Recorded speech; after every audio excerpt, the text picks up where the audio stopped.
এতদিন যেই সিরিজটার জন্য অপেক্ষা করছিলাম মানে পঞ্চায়েত 3 সিজনের কথা।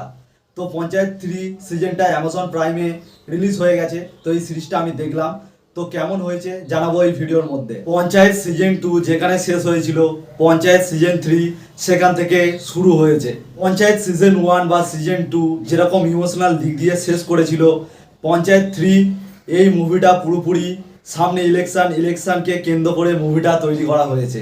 এবং পঞ্চায়েত সিজন 1 এবং 2 এর অনেক ক্যারেক্টারকে আমরা এই সিজন 3 এর মধ্যে দেখতে পাবো। ট্রেলারের মধ্যে আমরা দেখেছিলাম যে প্রহ্লাদ জি হাসছে।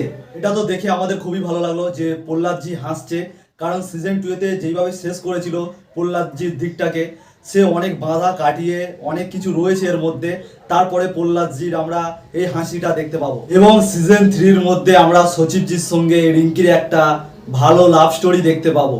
মানে ধীরে ধীরে একটা ভালোবাসা সৃষ্টি হচ্ছে। এর আগের সিজনগুলোতে বিধায়ক জিকে যেরকম অল্প অল্প পার্টে দেখানো হচ্ছিল, এই সিজনে বিধায়ক জিকে পুরো সিজনটাকে কেন্দ্র করেছে বিধায়ক জির ওপরে। একটি লাউয়ের জন্য কেউ জেলে যেতে পারে, এই সিজনটা না দেখলে বুঝতে পারবেন না একটি লায়ের জন্য কেউ জেলে চলে যাচ্ছে।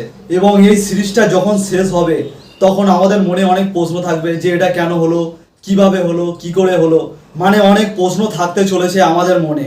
এই সিরিজটা এই নয় যে একবার দেখলে আর দেখতে ইচ্ছা করবে না, বারবার দেখতে ইচ্ছা করবে এই সিরিজটা।